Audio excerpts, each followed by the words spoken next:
Welcome back, everybody, to the Qualified podcast. Today, with me, I have Logan. Logan, can you go ahead and introduce yourself as well as your business for everybody? Yeah, thanks, Michael. Thanks for having me on this. I'm super excited to be here. My name is Logan Campbell, and own a few home service businesses. The most established would be the Dream Clean Team, which is our Airbnb cleaning business. But we also own a Christmas light installation business, an exterior wash business, and then an automated hiring system software business. Excellent. And where are you based out of, and then where are the businesses based out of? Are you doing it completely remote, or are you in the same location? Yeah.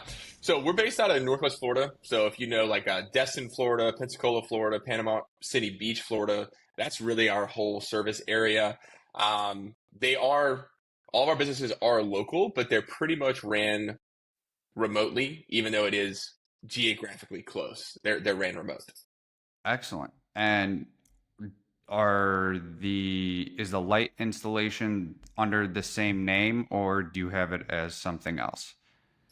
So the light installation, the name of that is Gulf Coast Lighting Pros, and then our exterior wash is Gulf Coast Stud Squad. So Awesome. Great name. Did you start those at the same time or was one before the other? it's between the Gulf Coast Lighting Pros and Stud Squad. Yeah. So Lighting Pros was first. We started that. Really, we started that because our Airbnbs, like during the Christmas season, our Airbnb cleans go way down, and we were like, "Hey, how can we, supplement work for our team so they're working year round?" And Christmas lights came up, so we did that first, and then that translated into the exterior wash the following spring. Awesome. Little bit of your background. Where were you born, raised? Where'd you grow up? Stuff like that. Yeah, so primarily stayed in Northwest Florida, so around the Pensacola region. I mean, when I was younger, we did move around to, South Carolina, Pennsylvania, just for a short stint. But primarily have been in the Northwest Florida region. Went to high school at Central High School, which is it's classified as Milton, but really those locals call it Allentown. They know what that is. And went to college in Pensacola at UWF, University of West Florida. Prior to that, I went to junior college for 2 years, played basketball at the junior college, and then when I went to UWF, I played basketball and finished my athletic career there at UWF, and got a bachelor's in athletic training from that school. Awesome. Did you ever think about going pro, or do you want to go pro after college? I don't think I was that good, but I did actually have an opportunity to try out for the European League, which is the European Professional League. So it's different than the NBA, but it is a European Professional League. I did not take that opportunity, but that was every now and then you think about that. You're like, man, I wonder if I win. Like, what would have happened? Absolutely. I mean, a pro league, no matter what country, is still huge. So the fact that you were able to even get that opportunity is huge. Did you know when you were younger, like I'd say middle school, like what was your thing that you wanted to be when you grew up? In middle school, I didn't have a clear picture of what I wanted to be when I grew up. I think that really that didn't start taking shape until I graduated really college and I got into the workforce, working for someone else and understanding its limitations, time wise, financially wise, development wise. Really I didn't have that picture until a little bit later in life. And once you started getting that, did you figure, I want to do business, I want a cleaning company and light installation company, or was it something completely different? So once I graduated college, we actually went to Mississippi for a couple of years, and I worked there for 2 years. And the work environment, basically, you worked at the college or at the high school and the local junior college as an athletic trainer. So you attended all their sporting events. So that meant late nights, weekends, which is great if you're single. But once you get married, which Michael, as you know, is coming up for you, I think shortly. But Absolutely. once you get married, it's not conducive to a family life. And so I ended up taking a job back local in the area in Northwest Florida. And I worked for an orthopedist for I want to say, I believe it was about 3 years, worked for an orthopedist. And my wife, she's a school teacher. She was cleaning condos to kind of supplement her income, during the summer. So I would come out, I would work with her and just, whatever she told me to do, I would do. And I looked around and I was like, there might be some opportunity here. I'm like, oh, you know what? Who's paying you and how's this working? And and you start pulling at certain threads and you're like, So the idea originally was that we would just start the Airbnb cleaning business in addition to our 9 to 5 jobs. So we started doing that and we ended up having, a few $1,000s saved away, which is great. And after about 2 to 3 months of starting that business, I actually lost my job with the orthopedic clinic. The orthopedic clinic, they had lost a big insurance contract, which meant they couldn't afford my salary anymore, along with several others. So I ended up losing that contract, or the orthopedist did. So they couldn't support my salary. So basically, I was faced with a position: either I could try to get another job with a similar type company, similar type role, or we could really go all in with the Airbnb cleaning business. So we decided to go all in with the Airbnb cleaning business. And really, it was tough. That first year was really, really tough. We had no idea what we were doing. We really were piecing things together as we were going along. The first winter there, again, I didn't know a lot about the seasonality of Airbnbs. So this is about November when this happens. We have a couple of clients, but our cleans are dead. Like we're not getting any cleans. At this time, I didn't realize that there was seasonality to Airbnbs. I thought they were cleaned year round. So January comes around and we're struggling. Like me and my wife are struggling. We can't really, we're having trouble paying our bills. We're having trouble, creating an income for ourselves. And this is a really powerful lesson for me. I look at my wife and I'm like, hey, I can go back and I can get this job as an athletic trainer, working 9 to 5 or weekends or whatever those crazy hours are. And we would be stable. We could pay our bills, which would be great. Or we could continue to try to push here. And I really think there's something there. I'm just not quite sure what's missing, but I think they would allow me the flexibility to attend our kids' sporting events, all their extracurricular activities, things like that. But I'm willing to go back to that 9 to 5 to make sure we're stable. And she looked at me and she goes, well, can we make it one more month? And I looked at all the financials and I was like, yeah, we'll do one more month. We do one more month. And so we did. We did one more month. A month goes by. We put in a ton of work to try to get new clients, try to get, and we're adding up clients, but we're still not seeing the cleans. And so we're still kind of in the same financial position. We have the same conversation. And I say, hey, look, it's been a month. A whole lot hasn't changed. We're getting clients, but we're not getting the work. I'm not sure why. I feel like we're pretty close. But if you want, I'll go back to this 9 to 5. And she goes, well, can we make it one more month? And I look at the financials and I'm like, we could do one more month. And so that was February. So one more month is March. So again, I don't know about the seasonality. Well, March is spring break. Okay. And when March came, all of these clients that we had acquired that we weren't getting cleans, all of a sudden it was boom, right out the gate. We had tons of cleans, and which was great. So then we went from scarcity mode to how do we manage all this increased workload? And that was a huge lesson for me. The one more month, like, hey, is what you're trying to achieve worth it? Can you do it for one more month, one more day, one more minute? So that was a huge turning point and why we got into the Airbnb cleaning business. Absolutely. Did you have any help with family, like besides your wife, obviously, anybody in your family, a business owner that you could kind of, reach out to and be like, hey, this is tough, like struggling a little bit, like I need some guidance. Anybody that you had like that? So I did have my grandparents. They own a successful sand and gravel concrete company. And I wouldn't say that I necessarily reached out to them for support, but I did reach out to them, or I did model them as far as for inspiration and a little bit of an understanding of how the business world does work. And so I didn't necessarily reach out to them, but I did use their model to, really be able to stick with it and try to continue through the hard times. Um, my grandfather, he actually started in a sand and gravel company. He started like in the very lowest position, entry level position, and worked his way all the way up and ended up, being a co-owner in that company. And so just understanding like, hey, kind of sucks right here, but if you can get through it, like you have some opportunity for growth there. Awesome. So more focus now with the business. Dream Team Clean is the Airbnb. That was the first cleaning business. What year did that start? When did you put that together? That was August of 2017.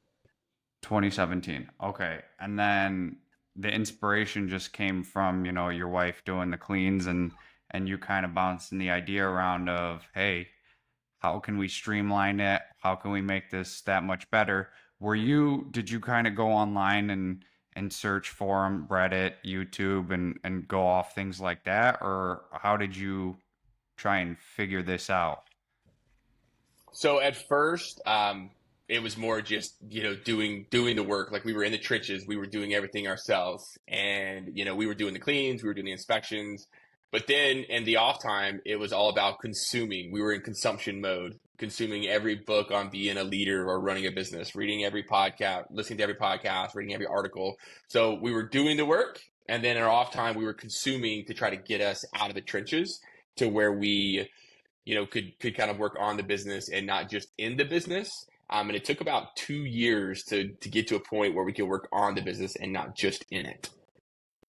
Okay. And then in 2017, how quickly from like you starting your like the idea to getting your first client, I guess? So it was pretty immediate. I mean, the marketing we did was, good old fashioned cold calling. So August 2017, we started the business. By September, the end of September, we had our first 2 to 3 clients. And basically what that looked like is, I would call people and I'd say, hey, here's who we are. This is what we do. Just wanted to see if you had a need for that. If so, it'd be great to talk to you. If not, that's okay too. And I had a, handful of people that turned you away and they weren't interested, which is okay. And then you had a handful of people that we had sit down conversations with. And those are the guys that ended up being our first clients. But I mean, less than 30 days, we had clients.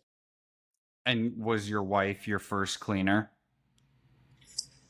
Yeah, we were a team, but yeah, it was us. And then about 60 days in, so about 2 months in, we started hiring subcontractors. We hired our first 2 subcontractors, and we were freaking out about that because we had never done it before. But within about 60 days, we hired our first 2 subcontractors to do the actual cleaning for us. So not only did you start the business to run it, but you were actually, like you said earlier, in the trenches with your wife, cleaning as a team for that first 2 months. How was that? It was tough because there's a ceiling that you hit as a business owner, especially when you're trying to go through different levels of management.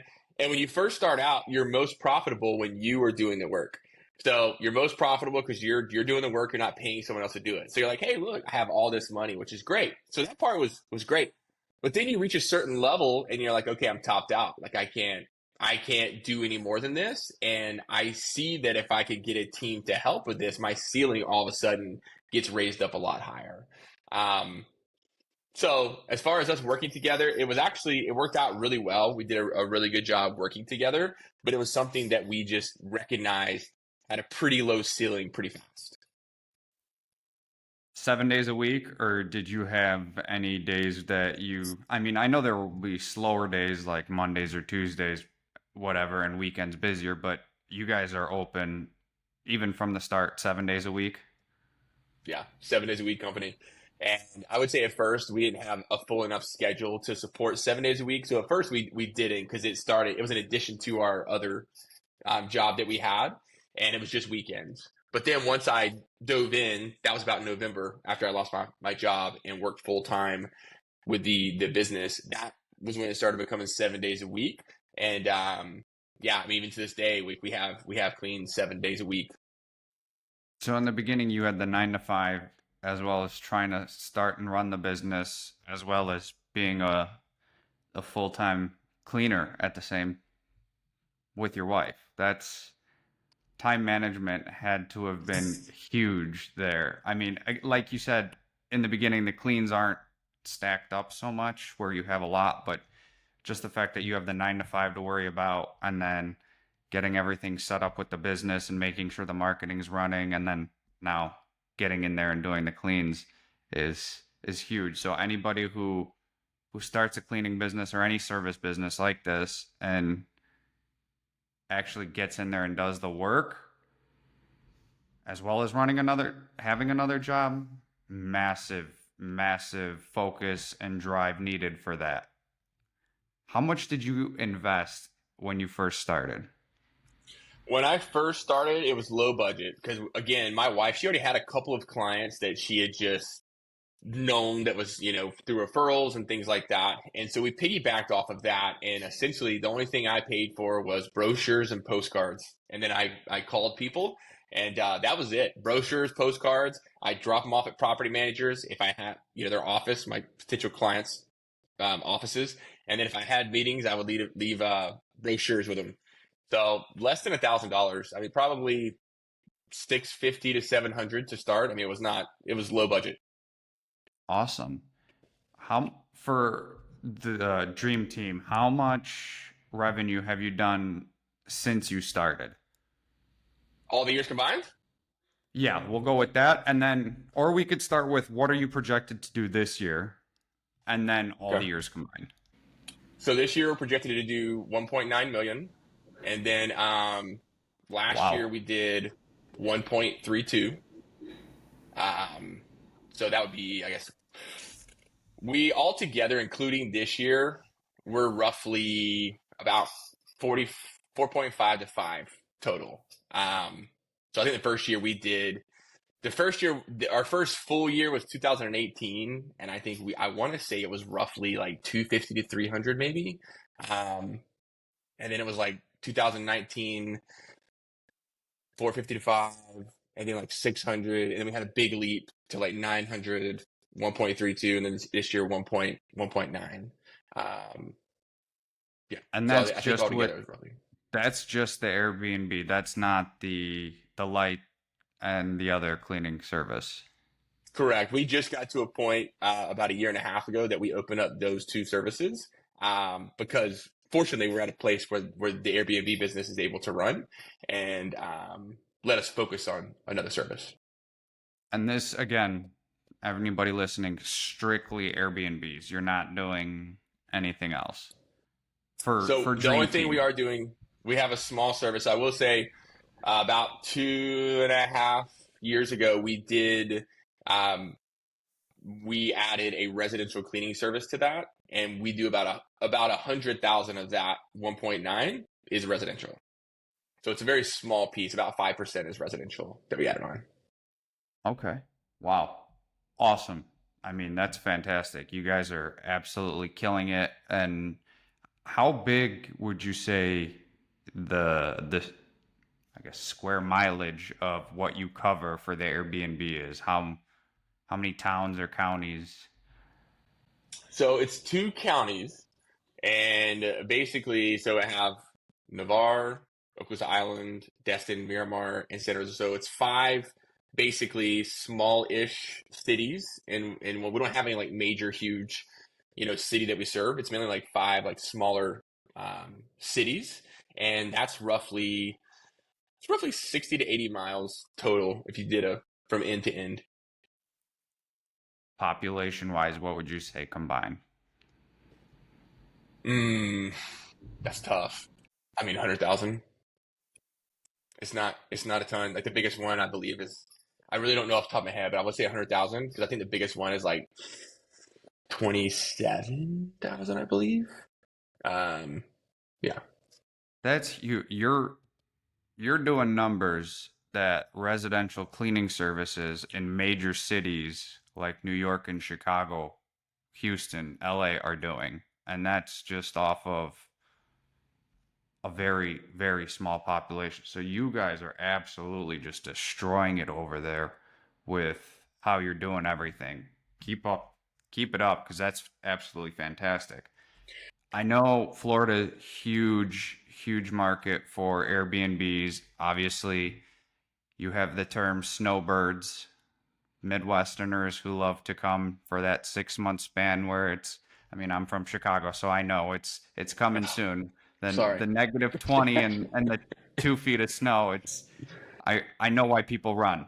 So that market that you're in, that area, it's just so many Airbnbs. And I know that there are other Airbnb cleaning companies as well. What unique value is your business bringing to market? Yeah.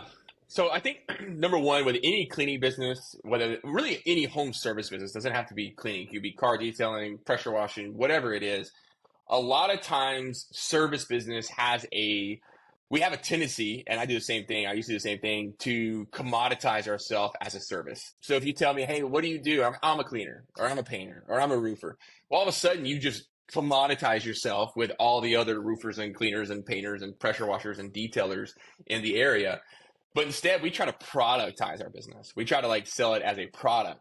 And what that allows us to do is when we take on a new client, you don't need me to clean your property every time. Okay. And what I mean by that is I don't sell me on our business. When we have a new client, I'm not like, hey, I'm going to take care of you. I'm going to make sure that. Instead, we have a 7-step process to turn these vacation rentals. We have a 7-step process to have what we call a perfect departure clean. So instead, we sell the process. Hey, just so you know, all of our cleaning pros, Michael, they are certified in our 7-step process for a perfect departure clean. So whether you get Joe, Mary, Sally, you're going to get that same result no matter what. And that allows us to sell a product rather than a service. And they don't have to worry about, if I'm not the one doing or someone else is not doing it that they like, they're going to get a different result. And I think it kind of creates a little bit of peace, mentally. Do you have like not an onboarding, but like with your marketing strategy, how are you once you get in front of a customer and they're not automatically sold, what are your steps there? And I guess how long is it taking you to convert them into a customer? So I will say in our area that I am aware of, again, I don't know everyone's business here, but everyone that I'm aware of, we are one of the larger Airbnb cleaning companies in the area. And we're very fortunate to have the clients that we do. We have great customers, great clients that we love. And when we do face that, where maybe a customer doesn't want to join our program, typically, to be honest, we'll put them on an email newsletter and we'll keep them engaged so we're top of mind. But that's really it. One thing we don't want to do is we're pretty strict. It's very important that you don't take everyone that calls you. We don't want everyone that calls me. If someone calls me Absolutely. and they're like, well, Joe and Sally can do it, or Chuck in a truck, can do it for $200, every time. And I'm like, well, yeah, but like, that's probably because they're the only ones doing it. They don't have a quality. But if you want someone insured, you want a 7-step process, you want to make sure like peace of mind that if Chuck doesn't get sick or gets sick, that he's not going to be there. Like that's us. That's where our value comes in. And so number one, we don't want every customer that calls us because again, our customers right now, we absolutely love, they're great. And that's a byproduct of that. Number two, if we do have a customer that we think is a great fit and for whatever reason they decide to go a different route, we will keep them on an email newsletter just to keep top of mind, to keep them thinking about us whenever, because they probably will need to make a switch in the future. We just want to be the first guys they call and say, hey, you know what? Just kidding. I want to be on your program. And we're like, great. That makes a lot of sense. We're happy to do that. So Awesome. Challenges. What are some of the biggest challenges you faced as a business owner? specific to Airbnbs, and I think that this is really applicable to any service company because we are a people powered business, would be the people. Just making sure that you can hire, onboard, and retain people and attract your A players. And we were very naive in the very beginning of our business, 2017. Michael, I would call you, say I had a job tomorrow. I say, hey, Michael, I just put a job on Indeed. I saw you applied. I'm calling. We have jobs tomorrow. Do you want to work? And you would tell me, oh, yeah, what's the pay? And I would answer. We'd have this whole thing. And you're like, great. I'll see you tomorrow. We'll be there at, 7 a.m. And on my end, I'm like, absolutely. Michael's going to be there. Can't wait. It's going to be awesome. Well, I get there tomorrow and, whoever I call, whether it's you or someone else, doesn't show up. And then you're so naive in the beginning that you have to create a system and a process to kind of weed out those guys that maybe are just tire kickers or have a low commitment, to whatever job they apply to. So that's been the biggest challenge is the people piece.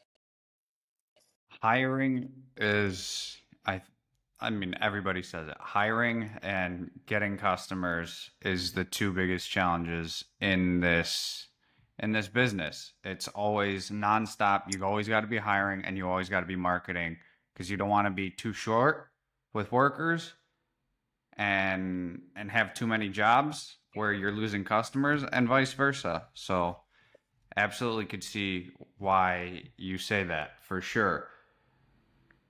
You already talked about that differentiating you and your competitors, but now different strategies. You're in, I'd say, year 5, year 6. What are you doing to attract and retain customers? Customers specifically. Yeah. Um, so customers, to be honest, we have a lot of clients that have been with us for 5 and 6 years, and they've seen some natural growth, and we've been fortunate to grow with them because we have a great relationship. Um, a lot of our stuff is referral based right now, and so the things that we'll do is we're part of like CAM associations, community association, management. Um, Groups, and we'll have breakfasts that we'll go there and we'll drop off business cards. We'll have breakfast for them. We'll drop off business cards just to create that relationship. BNI is a local group because everything for us is local, right? It's a local group that we're mainly full of property managers. HOAs, we want to get in front of HOAs. So if they have meetings for certain divisions that's open to the public, we try to make sure that we attend. Those are things that we do to attract customers. But besides that, we try to put all of our Google reviews, all of the positive things that people say about us in front of them as much as possible. So all of our social pages are up to date. Whenever we send someone a proposal, we make sure that that page is full of all of our reviews. We make sure we have video testimonials, so that way, whenever you see that and you're comparing that to a lower quote, to Chuck in a truck, and again, nothing wrong with Chuck in a truck, but if you're comparing that to Chuck in a truck, you're like, wow, these are two totally different products, two different services. And we try to be as professional as possible. And I think that makes a huge, difference as well. Awesome.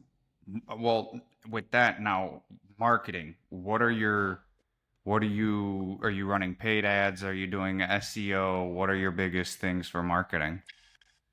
So SEO, we definitely do SEO, and the mainly the postcards with the CAM Association, the HOAs, the brochures, the business cards. That's a lot of what we do for the Airbnbs. Now our Christmas lights, residential, that we're doing Google local services, we're doing Facebook ads, targeted ads, retargeting, that kind of stuff. But for Airbnb specific, it's mainly just what I mentioned. It's not a whole lot of digital marketing. And that's huge with what I've said in past interviews is that dependent on what area you're in and what service you're offering, the marketing channels and marketing what's going to work for somebody else is not going to work for you and vice versa. I know print media, brochures like you're saying, I've talked to business owners in Chicago and they said, some say it works decently for them and others are like, I wouldn't spend a penny on it because there's no return. And then in your case, that's all you're doing for the Airbnb mainly, and it's obviously working if you're doing almost 2 million this year in revenue. So that's absolutely huge. Um, Going back to the revenue, how much you said you're doing the independent contractors. For the How field many staff. independent Yeah. how many independent contractors do you have for the Airbnbs?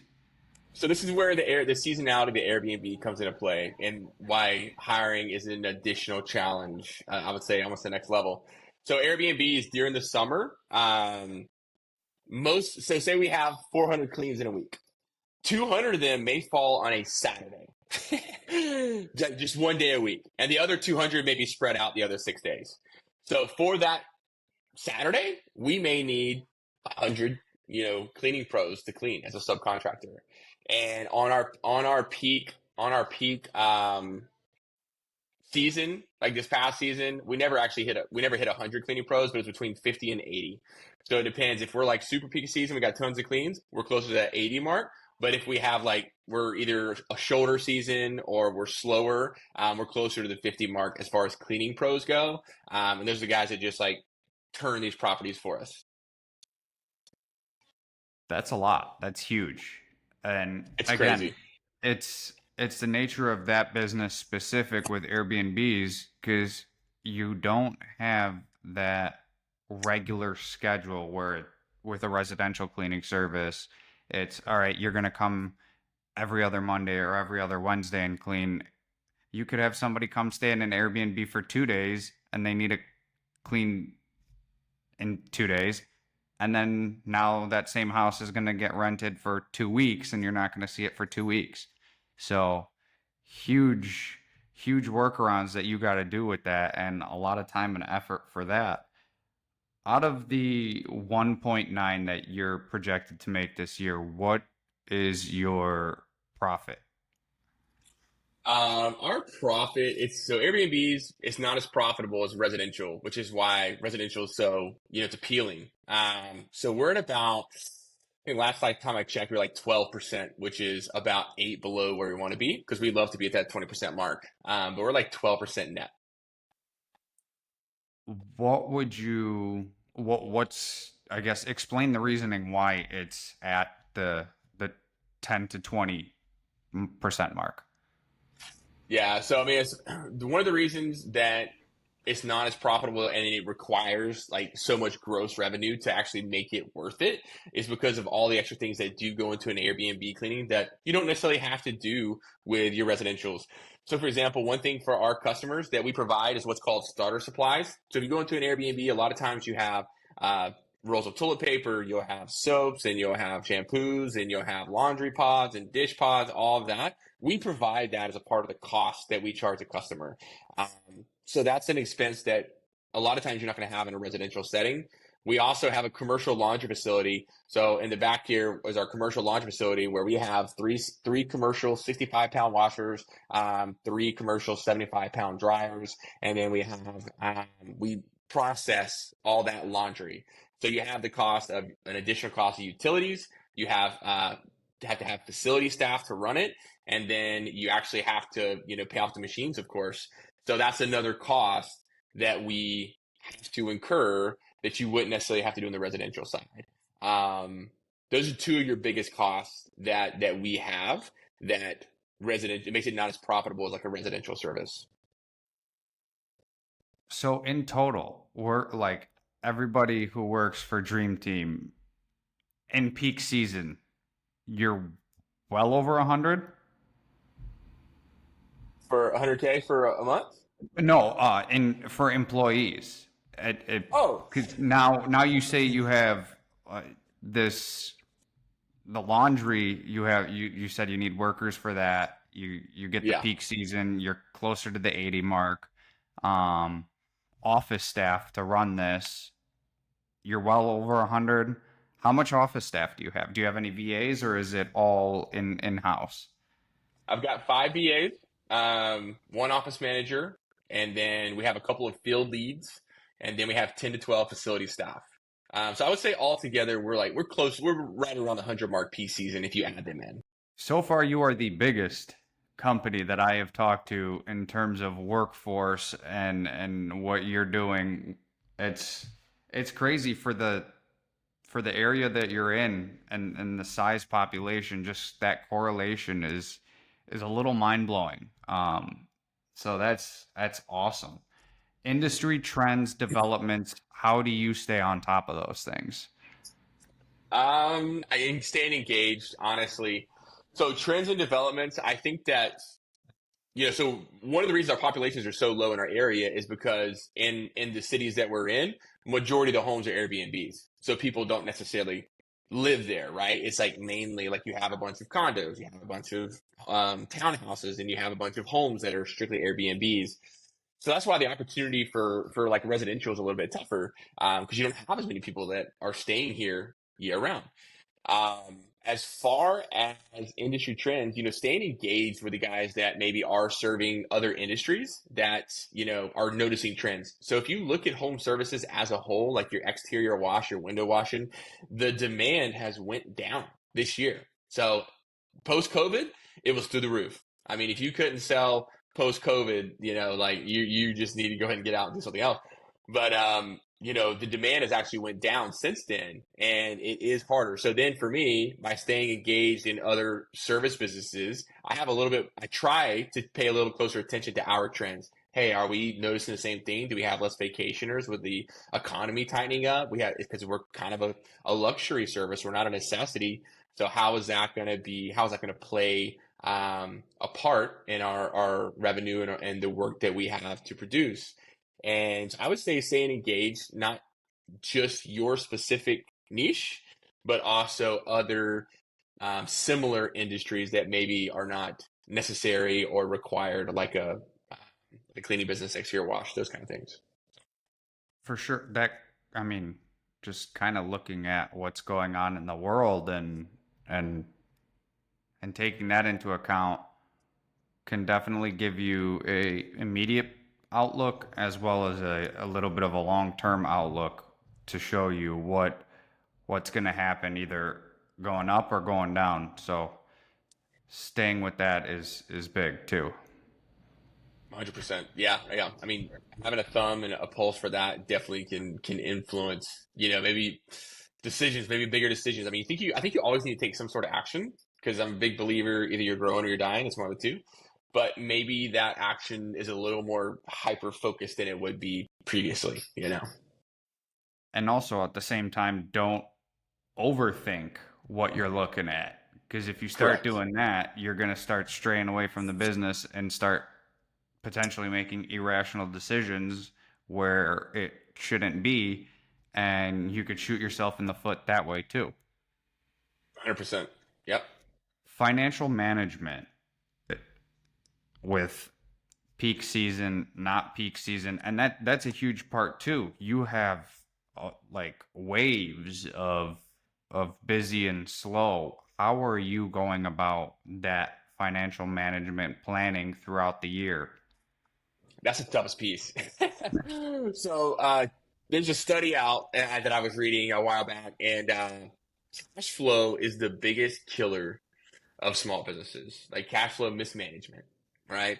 So for us, like, you have to have solid numbers. So luckily for me, I'm in a coaching group that they have kind of a really nice spreadsheet that they're like, hey, if you like plug in your numbers and you do this and you follow it, like, you should have a clear picture of your financials. So we are religious about making sure that's updated, and it helps us plan for our off season or shoulder season cash flow.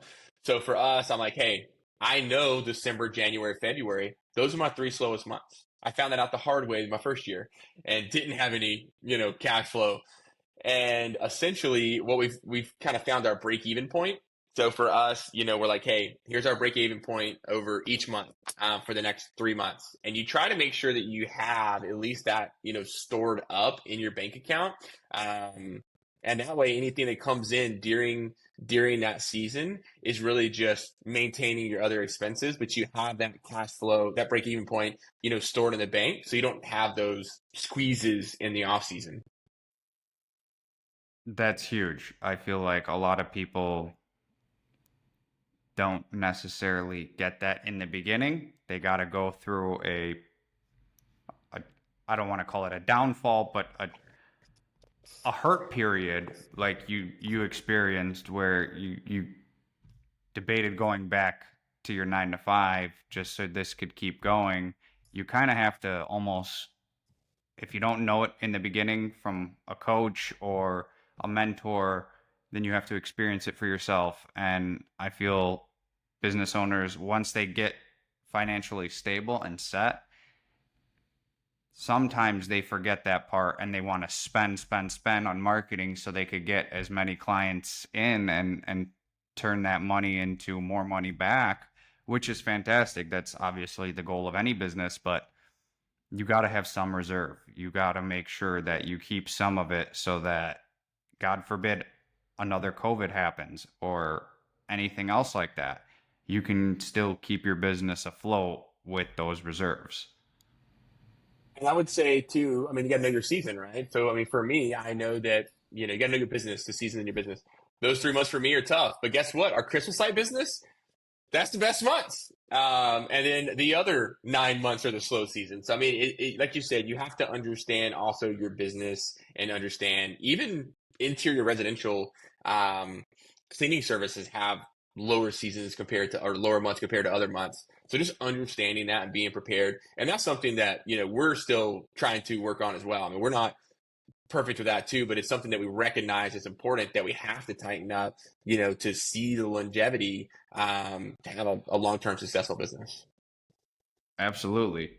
Can you share an experience when you had to make a tough decision that made an impact on the business, either in a positive or a negative? Yeah. So one thing that as you grow and as you scale, that can be super hard. It can be very hard to manage is the culture. And so culture can be really, really tough. And so I just gave you the numbers of how many people we have on staff. Keeping that amount of people like gelling and happy like is not always a pretty picture. And in the past, we've had people in key leadership positions that were not contributing to the culture like we wanted. And we didn't really know that until we had a little bit of some things start to develop and fester a little bit. And you're like, what's going on here? And come to find out, it's kind of like you're poisoning the well a little bit. And so all of a sudden other people are starting to have negative attitudes and where it used to be everyone was high E, high energy, people, they didn't want to come into work as much. So getting to the root of that, number one, was really hard because it was not obvious.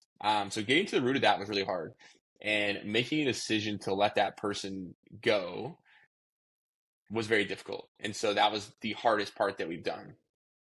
But putting someone else in place that's more fitting, aligned, or I should say more aligned with our values and our culture we're trying to do, makes a huge impact. And the crazy thing is, once we ended up letting that person go, all of a sudden we had 7, 8, 9, 10 people in my office telling me, "Oh, this is happening, this is happening, this is happening."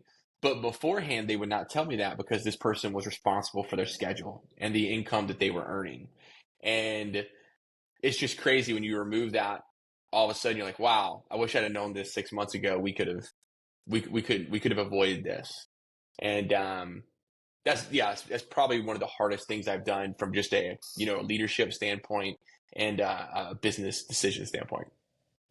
With a team of your size, I can only imagine that you were worried going into it how it would affect you and impact you, but ultimately you made the right decision. And you said something earlier about company culture. So how do you foster that? How do you maintain that great relationship within your whole team, especially during peak season when you have 10, 20, 30 more people? So I think the culture piece is so we're starting some new things, and I will say that's been our focus for the last year, and we don't have it 100% dialed in, and that's things that we're trying to improve. So I'll share some things that we're doing that we think we've seen a positive impact. Um, but number one, I would say just getting down to making sure we're paying fairly and we're allowing opportunity for development. That's a very basic thing. Okay, so we're a performance model. We pay for performance, and we are huge believers on that. We moved that to about 2 years ago because basically what that allows is if you've got this person performing at this level and they're getting paid a rate, and then this person performing at this level but they're getting paid the same rate, this person is an A player that's going to lead. So how do we attract, retain those A players? So we started paying for performance. We're all going to earn this, but if you're going above the bar, you get a performance bonus on top of the base pay. Okay. Huge. We work it into our quotes now. Work it into so that's just a basic thing. Um, Besides that, recognition is so key that something that we kind of lacked. And so we actually just started. So if you, our company name, the Dream Clean Team, I told you I played basketball in college, and that's the name of the company is based on the Dream Team, the basketball team. And so we try to infuse a little bit of that into our DNA as a company. So one thing we do is we have a board in our office, and we call it the MVP board. And basically what we do is if you see someone that's doing something awesome and you want to give them like a high five or a pat on the back, maybe they came in early, maybe they went above and beyond. We have these little cards that we call MVP cards. One side says MVP, you flip it over, the other side you can say to Michael, for holding a great podcast, signed Logan. And then I post it on that MVP board. So every time you walk in, you look at the MVP board, you're like, oh, that's me. And you like take a look at it, get you a little high five walking in. At the end of the month, we pull them all down. We count them up. Okay. Logan, you got 3. Michael, you got 7. Michael, you're our MVP of the month. So now we have a staff favorite, like a form that everyone submits their staff favorites of what they love. Maybe it's a snack, drink, whatever. We go pull that and we go buy you a little goodie bag of your favorite stuff. And then usually 2 days later, we'll have a team meeting and we hand you all your MVP cards. We hand you your gift basket. We recognize you as MVP of the month. So that's something, just that recognition piece, that number one, you're high-fiving people, you're telling them like, hey, great job. I recognize you, because a lot of day-to-day things you go above and beyond, and you don't get that recognition for those small things that make a big impact. And so that's a way to do this. That's 2 ways. Another thing we started implementing is we really only want A players on our team. This is huge. Okay. So I got this from The Ideal Team Player, Patrick Lencioni. That's a book, Patrick Lencioni, Ideal Team Player. I heard about it on the Tim Ferriss podcast from the Maui Nui Venison owner. I don't know if you've listened to that podcast. If you haven't, definitely listen to this episode. But something he incorporated that we adopted and modified was the Humble, Hungry, Smart score. So, Ideal Team Player, there's 3 categories that make an A player. Are you hungry, humble, and are you smart? And I don't mean like book smart, but people smart. Do you know how to communicate someone and communicate in a way that can be received well? There's 6 questions for humble, 6 for hungry, 6 for smart that give you a score in each of those categories. So anytime we hire somebody, within 30 days after their 30-day mark, all of their peers, not me, not you, because I have my opinion on you, but I don't work elbow to elbow with you. I don't really know. I could have a false opinion of you. So the guys you're rubbing elbows with on a daily basis, they submit an anonymous, this is key because you don't want people feeling they're ratting on each other. They submit anonymous feedback that with those 6 questions for humble, hungry, and smart about that person that was hired 30 days ago. And so usually you get 5 or 6 submissions depending on the team. Maybe you get less, maybe you get more, and you get an average. And it categorizes them as an A, B, or C. If you're a C player, you're done. We're not going to continue with you because that tells me you're not showing up, you're not willing to learn, and you're not a team player, it's huge. If you're a B, hey, we want you on the team, but here's some key things that we have to improve immediately because I want you to A player. A players, we celebrate. We use them as the epitome of success, and those guys are fast tracked for advancement and promotions. And we try to get everyone to an A player, and it changes the culture to where it's like, hey, you know what, Michael? If you just did this in 30 days, you're going to score higher on your humble, hungry, smart score. And I like you, Michael. Like, I want you on the team in 30 days. So that's going to help you get a higher score. And all of a sudden, you don't even have to hold as much accountability because the peers are, if they don't like the person. The C players usually just self-select out, which is okay too. So I love that. That is absolutely awesome because, like you said, completely anonymous. It's who you're in the trenches with. They get to see who this new person is. The new person gets to showcase what they can do. And do the new hires know that they're getting scored when they get hired, or is it just like after 30 days, then you come up to them and then you tell them? Yeah, so typically we try to tell them beforehand because we'll have some people that we'll tell them that in the interview, and they're like, "Okay, I'm out. I'll see you later," and they don't want it, and that's okay because again, you just saved me 30 days. Um, but at the same time, I will say we haven't rolled this out to all of our field staff just because we do have so many and they work independently. Because it's a little bit different when you work in an Airbnb in a condo. You're in a condo by yourself, and then you just have an inspector coming in. You two may be the only ones that are really seeing each other on a consistent basis, Sure. besides pick up and drop off in the office. So this is more for like our facility staff, our customer service reps, our admin, those type positions.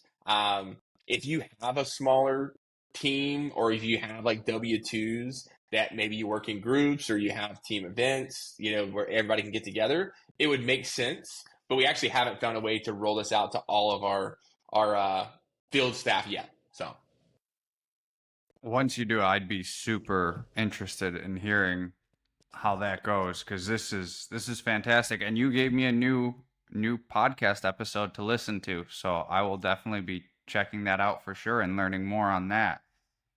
Time management. How are you prioritizing and managing your time, especially now? So important. Huge question. That's such an important question. This is where I failed the first several years. And not only myself, but people I was onboarding, like mainly in admin and customer service and office manager type roles, is when I would onboard people, I would just, whatever's in front of us, we're doing. We're taking care of this fire, then this fire, then this fire, then this fire. And you end up in this perpetual cycle where you're like, I was so busy today, but I literally got nothing done, and it's tough. So have you ever heard of the Eisenhower matrix? Have you heard of that before? I have not. So there's a matrix, Eisenhower matrix. So it's a grid. Okay, it's a grid, and basically, you have one, two, three, four. But your top left, that is important and urgent. Important and urgent. And so for my important and urgent may look different from your important and urgent depending on your position. So for example, for me, important I'm sorry, for my office manager, important and urgent is, hey, we have a customer that's a big client and they want to call back today. They're really upset about X, Y, and Z, and we may be at risk of losing this customer. That's important and urgent for her. She needs to take care of that. That means do it immediately. Important and urgent, do it immediately. There's also important but not urgent. Okay, important and not urgent.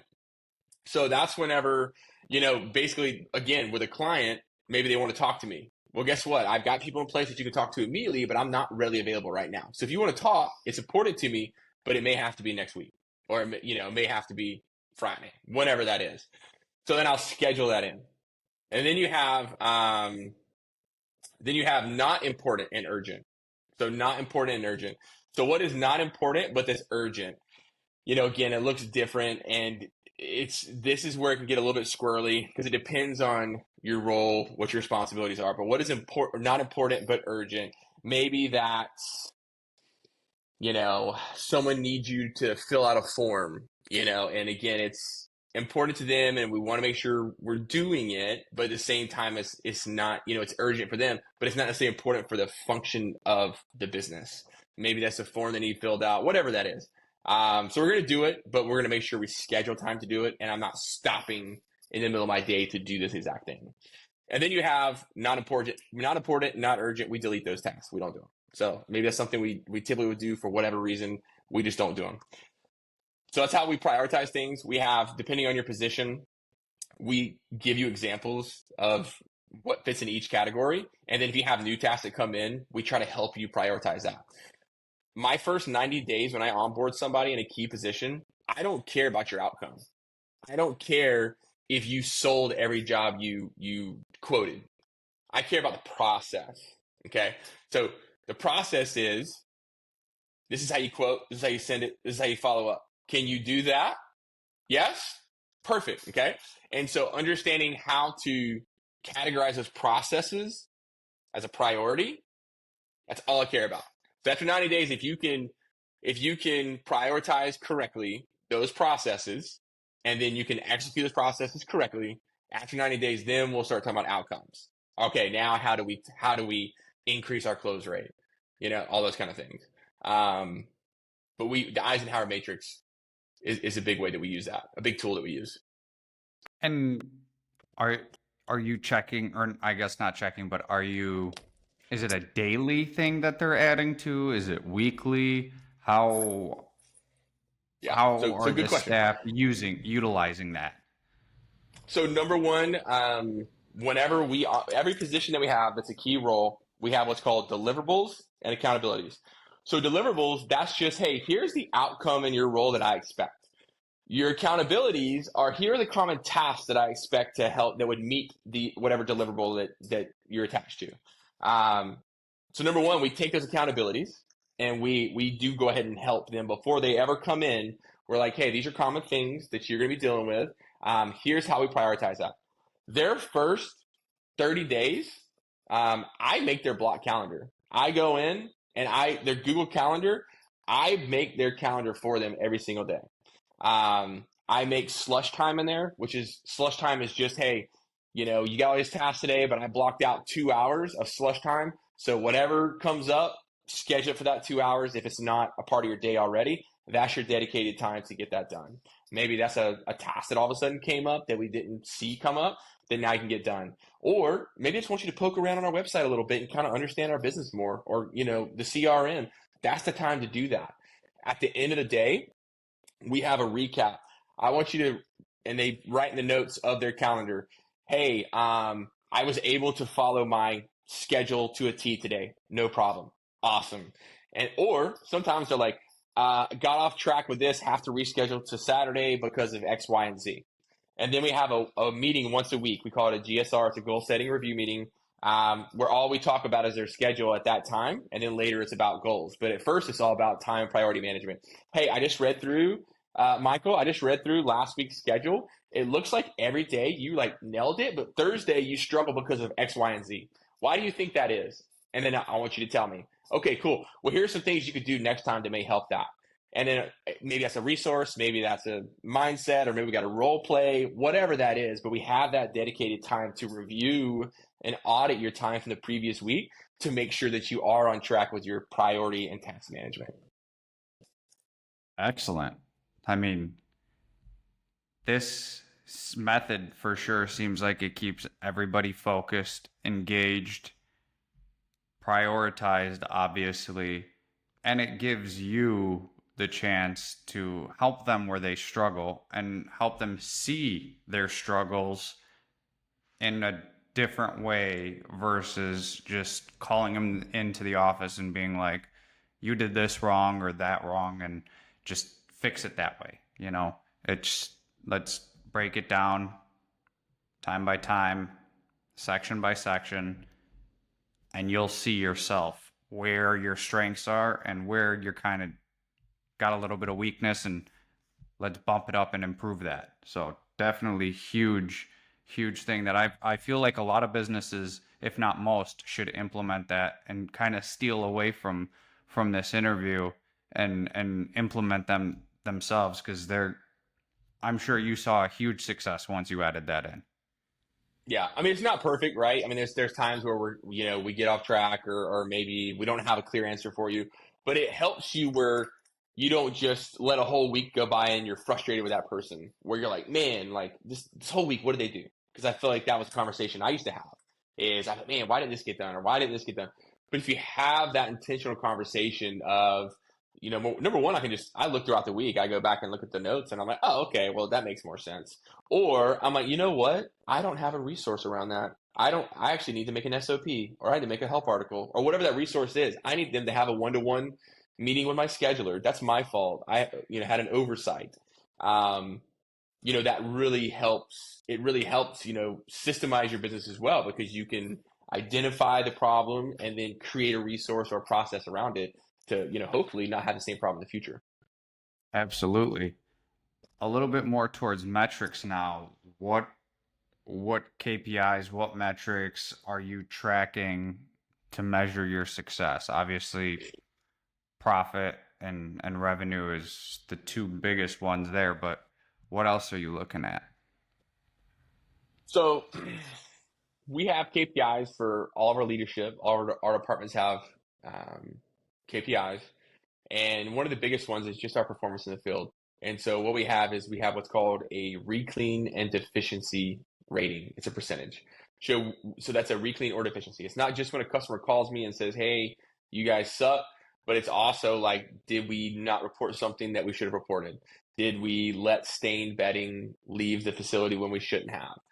Whatever that is, and then it's supposed to be less than 2% of the cleans for that month. We track on a monthly basis. That's one of the big ones. It helps us nail. We have a whole spreadsheet where our CSRs, they have accounts for these Airbnbs. If this customer calls in, you're responsible for this customer. They will take that and add it to the spreadsheet anytime we have an issue like that. That's big, just to nail down how to get better. One of the other things is our Airbnb cleanliness ratings. So for Airbnb, I don't know how familiar you are with it, but you have to have a 4.8 or above cleanliness rating to be a superhost. And so our deliverable as a company for our clients is we want to get all your properties to a 4.8 or above cleanliness rating so that you can have that super host status. So we track month over month every single property. We say January it was this, February it was this, March it was this for every property. We track that trend and then we count it up, and we have some properties that get better. We have some properties that get worse. And then are we trending in a positive or negative direction? That's a huge KPI for performance. So from an operations standpoint, those are two of the biggest things. And then of course, like you just mentioned, really, I think I heard it a while back. It's like gross revenues for vanity and net profits for sanity. And it's 100% correct. So for us, our net profit, how do we get that higher? And that's one of the biggest KPIs that we're trying to improve, is improve that net. Those are the main KPIs. Awesome. Competition. How do you handle it within, I'd say, the Airbnb industry, and a little bit, I'd like to hear on the light installation for sure too. So Airbnb, I mean, for us, from a competition standpoint, we are one of the more established Airbnb cleaning companies, which is great.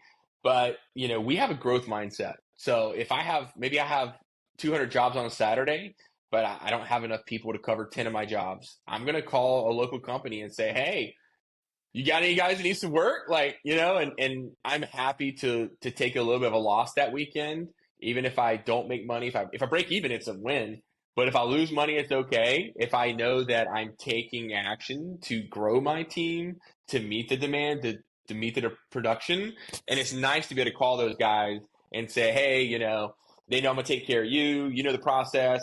You take care of me." And having that kind of ace, that you can kind of pull out in the time of need. That's huge. So Awesome. What's your leadership style? What would you attribute yours most to? for me, I think of it in two ways. There's transactional, there's transformational, right? So transactional, the reality is, for an employer to employee relationship, there is a transactional relationship. That's just the reality. And I know that, again, culture is huge, so it's hard to think about it. But at the end of the day, someone does something with the expectation they're going to get something. That is transactional. But leadership wise, we don't want to have that type of leadership. We want to have transformational leadership. So for me, I try to have goals that the team, whoever I am holding accountable, they maybe have developed themselves. I want you to develop this goal, but in our one-on-ones that I just talked about, that we have once a week, let's you and I talk about this goal and make sure that we're on the same page, that this is the most important piece. And if it's pretty close to what's going to move the business forward, we're going to commit to it. Because if it's your idea and not my idea, you're more vested than if I just told you what to do. So you're probably going to make more progress. So it makes it a lot easier to hold that person accountable. And then the ability to coach and say, "Hey, I know we didn't meet our mark. Why?" And then just listen. And then from there, being able to pick out what that person needs, what resource they need, the conversation they need to have that maybe not with me, maybe with someone else. More of that coaching style is the transformational leadership that we're trying to do. And I will say again, that's a huge struggle for me. Like, that's a big challenge for me. Because a lot of times I am so that person that I'm like, "Just let me do it. I can do it." Like, I'm like, I can do it better. So it's a huge, huge challenge for me. And a long time ago, I accepted that. And you may have heard this, Michael, but if someone can do it 80% as good as you, like that's good enough. Like let them have that. You will always be the best salesman. You will always be the best, person to schedule. You'll always be the best marketer. But if you can find someone that can do it 80%, like us, let that person do it and set the appropriate expectation. Um, so that's a type of leadership style we try to have. Absolutely. What you said there with if somebody could do it 80%, let them handle it because that extra 20, maybe it's a time saver or whatnot, like it's going to get done. Um, if there's somebody new and you want to teach them, obviously they're not 80% right away, but getting them as close as you can will also help you learn other styles of doing it. If you teach them one way, but also give them a little bit of leeway to let them handle it yourself, you as a boss and a leader will learn something from them as well because they're going to bring something else to the table that you may not have thought of. And it might help streamline whatever task they're trying to accomplish. I'm exactly like you said, the same, like, I want to get it done. Like, it's going too slow. It could be too slow, but it's still going to be the end result. And if it's not time sensitive, what does it matter to hop in and overstep them? And also, you never know, you might make them feel littler by doing that, and not great for sure. So taking that step back, breathing a little bit, and being like, I'm gonna let you handle it, and seeing how this goes is huge for everybody, honestly. Yeah, you nailed it. Because I mean, like I said, I used to not do that, and I was like, I guess I'm micromanaging. And then those people get frustrated because they're like, hey, like you hire me to do a job, I'm trying to do the job, but you keep jumping in to do the job, and I'm like, you know what, you're right. And it gives you that pause where you're like, hey, and again, to your point, Michael, if you're hiring A players, you should be hiring people that are smarter than you. So in certain departments. So if someone comes in and they're like, hey, I can do this process 80% as good as you, but have you thought about doing it this way? And all of a sudden it's 200 times better than the old process. And you're like, oh, well, that makes way more sense. So I agree. Hiring someone that is smarter than you, that, or, at least is better dialed in on a process, I'm a huge fan of. And then that process becomes a new way to do it. So if anyone ever had to do it in the future, they do it the new way and we're all better for it. And if I can do it 80% as good as the new guy, like we're still better than we were, previously. So And one thing that I learned from Phil, my business partner, is he would always ask, like, even in the beginning when we first started, he knew so much more than me, but he would always, whenever something would come up, he'd be like, what do you think? How would you handle this situation? And just that one basic question and allowing somebody to give their thought process is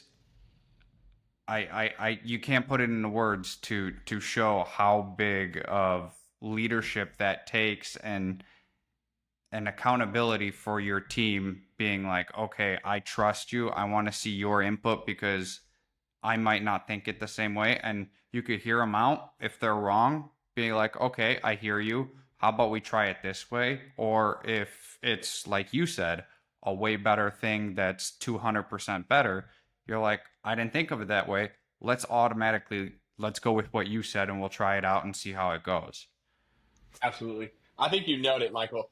And again, you think about it, like when someone says, hey, Michael, I saw you send out this quote. Actually, I need you to fix this and do it this way. Your mind gets a little bit closed because you got to get defensive because you're kind of like, you don't want to, get your feelings hurt. So you get a little bit defensive. But if someone goes, hey, Michael, I saw this quote, it was sent out in the other format. What do you think that we could have done here to increase the close rate? How could we increase the attractability of this quote? And all of a sudden your mind opens and you're like, well, let me go back and look at it. I bet if we change the wording here, or if we add a different graphic, or we let this be known up front, all of a sudden your mind opens. Whereas for me, I may have just been like, oh, you forgot to add a link in. But all of a sudden you come back to me with all this extra stuff and I'm like, oh, that's way better. Like, yeah, do that. So I think you nailed it there. Absolutely. Those open-ended questions of validity and just showing them that they did great and but always how can something can always be improved. Everything's nothing is perfect the first shot, and it's never going to be perfect the first shot. If it is, it's a one in a 100%. zillion time, and you got lucky, but the open-endedness and allowing it to always grow is huge.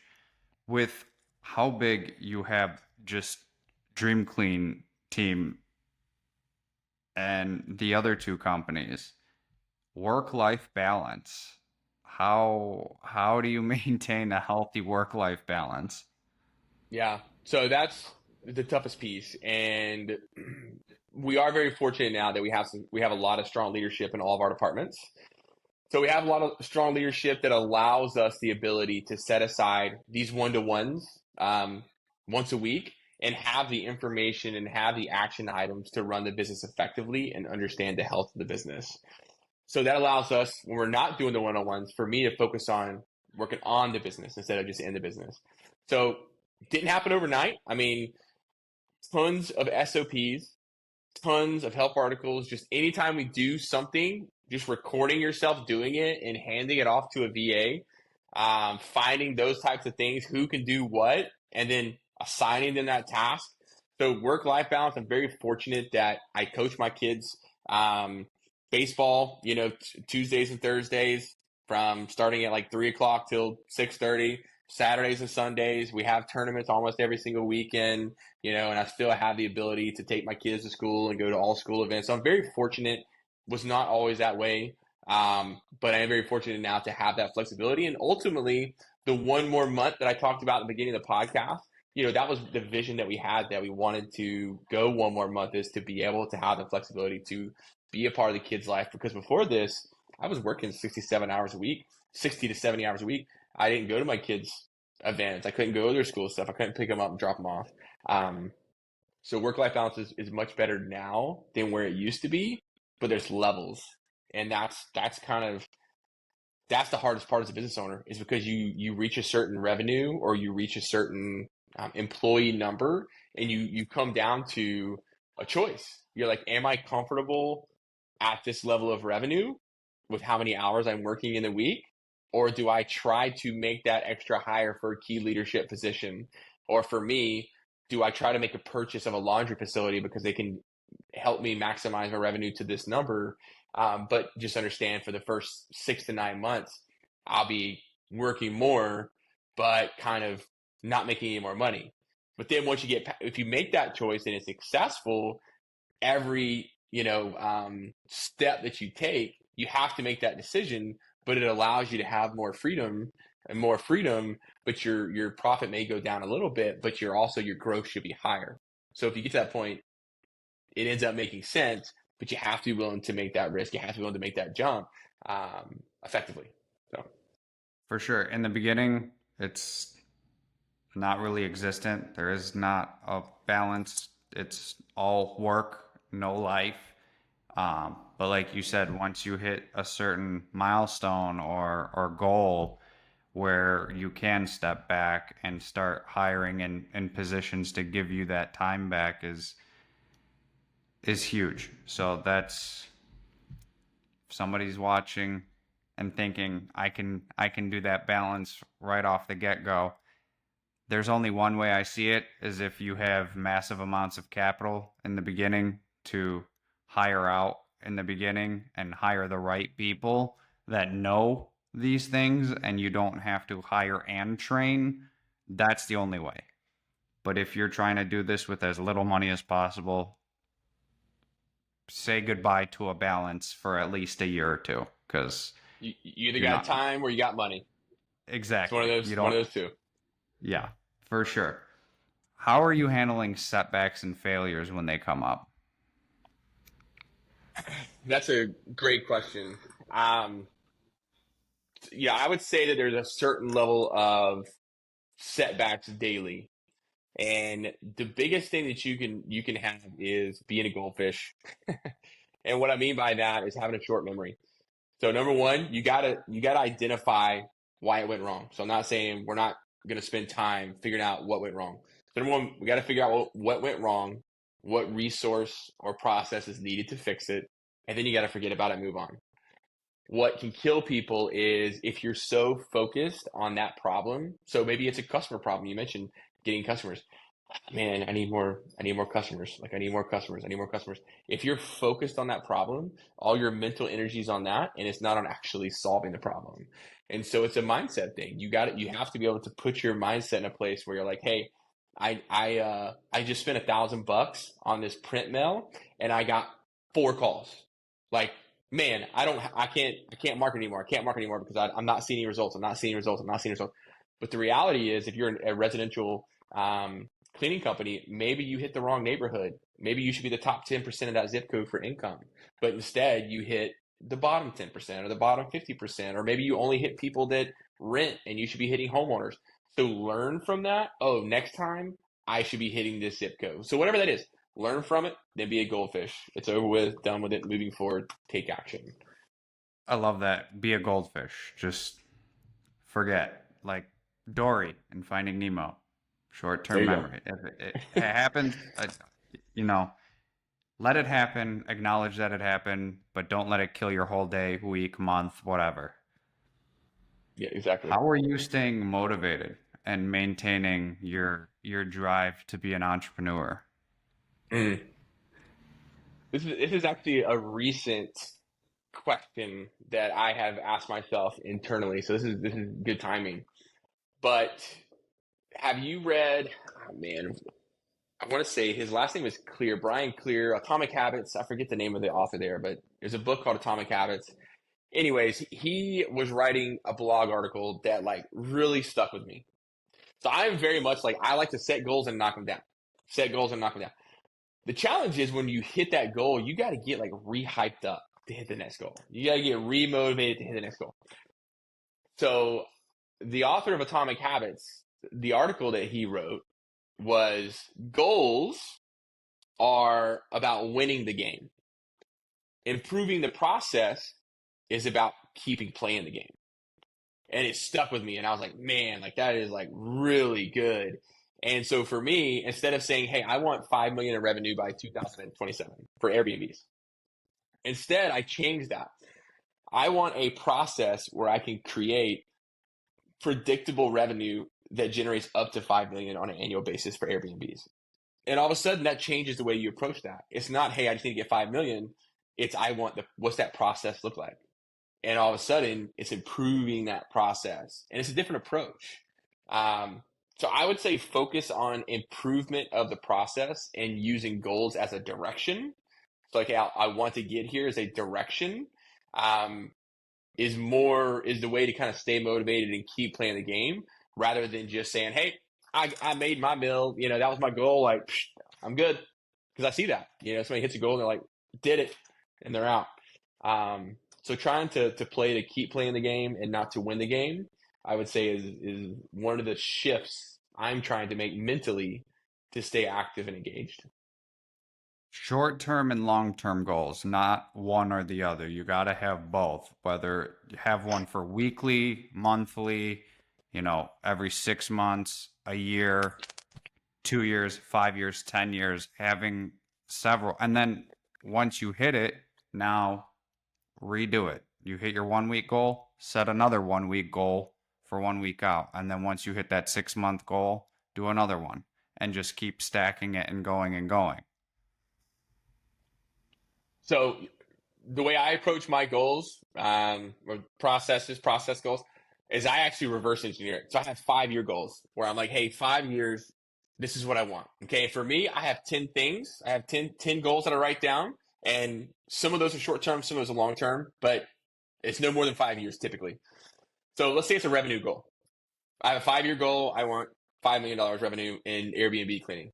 Okay. So in order to get that 5 million in revenue, how much do I need to do? How much do I need to grow each year from where I'm at right now? Maybe that's 40%. Maybe that's 50%, whatever that is. Then I reverse engineer. Okay, so that means I need to add this much revenue each year. Okay, so this year, how much revenue do I need to add just this year? And then you have that number and you reverse engineer it. So this quarter, how much revenue do I need? This month, how much revenue do I need? And then you break, as it gets smaller, you have more goals. Okay, I need this much more revenue, so I need to spend this much in marketing. I need to hire this many people. I need to have this many interviews. And it's a numbers game. So for me, I have weekly goals as well, where I say these are my big three things that get me to my big goals. These three tasks, if I complete these three things this week, it will help me get to move forward to that bigger 5-year goal. And then I have my daily, what I call my big three, daily big three. These are the three things that I do today that'll help me accomplish my weekly goals, that helps me accomplish my more long-term goals. Got this from Michael Hyatt. Book is called Free to Focus. He breaks this down. He has a planner. It's an excellent tool. Been using it for 3 years, and like that's the only way that I know how to do it successfully. Where you reverse engineer those goals and you just keep holding tension every single day. Awesome. Important lessons that you've learned throughout the years as a business owner. I would say that one of the biggest things for me is don't get so caught up consuming that you don't act. So I found myself in a cycle years ago where I was like devouring books. Like I was devouring them. And I'm talking like once a week, I would be done with a book. I'd read a new book. But all of a sudden, after about, 30 to 60 days, you're like, I'm not making any action because I'm so caught up in these ideas that they're starting to cross and they're starting to get confusing. And I didn't take any action. So I still read avidly, but I've dialed it back a little bit where I try to read one a month and I rotate. So say, for example, I've got a leadership book and I've got a big project on that book because I love, you read it and you're like, man, it's the best thing I've ever read. But trying to take that and act on it, I know is going to take this whole quarter. So I may start on that project, read that book, the business book. Month 2 of that quarter, I may read a science fiction book, that I'm just interested in. And then month 3, I may do a personal development book without any kind of, huge project. So balancing, I'm consuming, but you're also always acting. Because if you just consume, you get paralyzed, paralysis by analysis, and you don't make any action. That's where you get stumped, and you either growing or you're dying. That's one of the biggest lessons that I've learned. I love that. I especially the how you rotate the books that you're reading, whether it's 1 month personal development, next science fiction, leadership, and just changing that. Because years ago, same thing when I first started in business, it was just how much can I read? Grant Cardone, Gary Vee, all those books like Think and Grow Rich, everything nonstop, just go, go, go. But implementing it was so hard because, like you said, you're just trying to consume all that knowledge. And in some points, it's crossing over and now contradicting a previous point that you read that you were so into. And now you're into that. And it's like, where am I supposed to go with this? Whereas if you were acting on it along the way, you would have some like a metric to use to see like, okay, it's working great doing it that way. If I change it, where is that going to lead me to? So I think I might have to adopt that and start changing, not changing, but alternating the information that I'm consuming so that it can help me act better. Because that's something I'm struggling with too, is getting all the information on one specific topic or subject, and it's leading me astray almost. Yeah, I totally relate to that. And I think too, one thing I've noticed too with alternating is it's easier to identify common threads between books. So for me, one big thing is because you want to know who you're reading. And maybe there's somebody you don't know, and maybe they're sending contradictory information. Well, I don't necessarily take that very serious. But if I'm reading someone that I don't know and it's lining up with Think and Grow Rich or The Magic of Thinking Big or all these other books, and I'm like, okay, that's a common thread between all these books I've read, like I will dial in on that. And I'm like, that clearly history shows that is an important piece of being successful. That's a huge thing. Another thing that I like to do too with a book that I'm reading, like say I want to take action items, is I will, if you have a task manager, like for us, we have something that's very similar to like Asana, if you're familiar with that. But you just make yourself a task. You're like, hey, out of this book, I want to implement X, Y, and Z.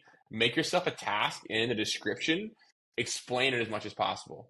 So you can use Chat GPT if you're familiar with that now.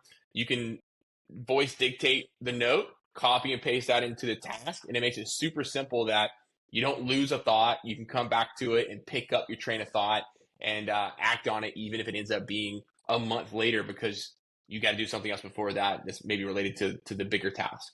So That's awesome. Let's go more towards now technology side of things and with the software. How big a role does tech play in your business? yeah, without the technology in our company, there's no way we'd be where we're at. I mean, scheduling alone was a beast that we did by pen and paper for the first like 2 years. We would just basically put on a spreadsheet and screenshot it, like, here's your schedule. It was awful. I'd write paper checks, and hope it gets to you. And now, I mean, the ability there's so many things you can do. Like, not only can each side, the cleaning side, the field staff side, and the admin side see both, information to a particular assignment, but there's so many extra things you can do. Reminders, photos, notes, pay, all these things that are very important to each side. It's all in one place. And so there's no way, I don't think, that you could scale, I mean, to seven figures without some kind of technology to help you run it. What was the reasoning, I guess? Because 2017, there was already tech out there. So what's the reasoning for the spreadsheets and doing it all by hand? Well, I think you mentioned it. We were trying to keep it low budget, and we did. And looking back, you're like, wow, that was really not that much of an investment, especially for the return. I mean, whenever you're in the trenches, this is the worst thing because when you're in the trenches, you're only worried about your net profit. I want to maximize my dollar. That's it. And when you look back, though, you realize, man, if I would have incorporated that technology, I could have, instead of worked 60 hours in the trenches, I could have worked 48. And those other 12 hours, I could have did something else. And just payroll alone, just running payroll alone takes a few hours, a week, even with the software. Could you imagine without it? I mean, it's a whole day event. So. Absolutely. This is huge because for your Airbnbs, I know Booking Koala is not set up in the most streamlined way for that. So, how are you utilizing our software for your Airbnb cleans? Because we are getting better. We are implementing more things so that we can help more cleaning services for Airbnbs, but as of right now, it's more for the residential, right? It's absolutely doable because you're using it. So talk and tell us how you're Yeah. able to accomplish it. So with the Airbnb side, we only have a small group that we're using in Booking Koala, and then we use a residential, primarily for our residential side. So most of our cleans, that are all of our cleans that are residential, we are doing in Booking Koala, and then we have a small group of Airbnbs. Because we actually talked to, I forget, somebody on the support team, because all we're waiting for Booking Koala is to connect with like Airbnb and VRBO for the API so we can pull those bookings. And then we want to move into everything into Booking Koala. So I think with Booking Koala, the thing that's been so beneficial to us is allowing us to add an additional revenue stream in addition to our Airbnbs with the residential service pretty seamlessly. Our cleaning pros are able to, kind of lock in with that service, and they're able to, get their reminders. They understand the payment. They understand the directions. I believe they can even send a customer a text message, or they have the information there to be able to send it. So it's really allowed us to add additional service into our busy Airbnb that really we couldn't do otherwise. Awesome. And when did you sign up with us? How long have you been with us? So booking Koala, I want to say it was like 2020 or 2021. I was looking, we were growing the Airbnb side. I was looking to see, and we were also trying to get the residential side. And I want to say I got like a course, like one of the courses that was being put on, like how to grow a residential side. I took that and I saw how easy it was to set up. And really, I wasn't even interested in the software at first, which is the lead magnet, right? That got me. But I ended up doing the software and it had more because one thing with our Airbnb CRM that we use for a lot of our other accounts, it has a closed account. So we can't hook up an API, we can't send text reminders, we can't do all these things. And when I got into Booking Koala, I was like, whoa. I was like, you can hook up Twilio, you can hook up Zapier. That was huge for us because that allows us to communicate with other systems. So we made the choice to move our residential service to Booking Koala to allow that professional level of service that we couldn't get what we were currently using. And that was, I guess, going into my next question, what drew you into using it and why? But you already gave us all that. Are you looking to add the light installation into Booking Koala? So Like, are you create a separate account for that or add it into one? so that's kind of what we would like to do. We would like to mimic if I could dial in the quoting, like the online. I would love the ability for them to like do the online quoting because I want to say there's a customer of yours called Warriors for Light, I Correct. believe, if you're familiar. Okay, Yes. So I use them to help market with our marketing, and I know they use Booking Koala, and so I really want to like get in and see if they can help me. But my goal would be if I can dial in that form that we would basically mimic our residential service to the Christmas lights, just because it would just be way more streamlined. Absolutely. And it's a huge business. I didn't even realize that was something that was offered until they signed up for us, and I was like, that's an interesting cleaning company name. And then I looked into it and I was like, this is not what I expected whatsoever. And I was like, I started to Google it and I was like, this makes a whole lot of sense for people who have money and no time or don't want to climb up on a two-story house and put up a couple thousand lights, pay somebody to do it, right? And at that point, you don't even need to buy your own. You could rent it from the company for the season, and then they'll put it up, leave it up, they'll take it down, hold it on because it's theirs, and you could repeat again next year. Exactly what we do. And same thing, I didn't know the service either until about 2 years ago. And a friend of mine, he had the business doing it, and we kind of were talking shop, and he gave me some insight, and I was like, I'm gonna have to add this in. And last, really, we haven't had a great way to incorporate it into Booking Koala yet. But when I saw Warriors for Light, I was like, again, we signed up for their service and we really want to see how they're doing it because it's obviously being done. Like I know that Booking Koala is serving a lot of industries like the mobile detailing and some other ones. So being able to incorporate the Christmas lights, I think would be huge.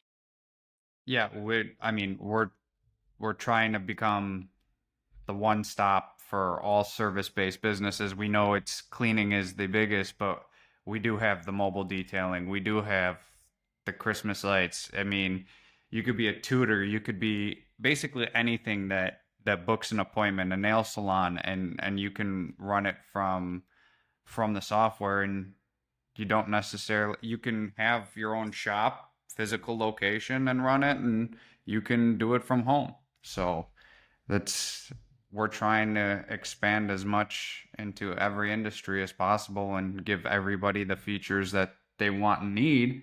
And that's my next question. What's one feature that Booking Koala has that you can't live without?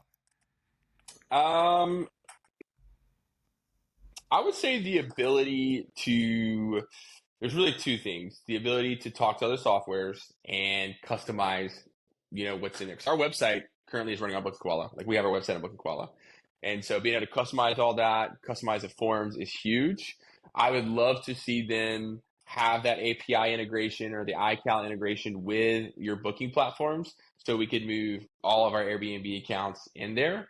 Um, and I would love because then, like I said, everything that's closed now would be open, and that's really what we love about the platform. It's just the ability to be flexible, customize, and make it easier to really just operate the business.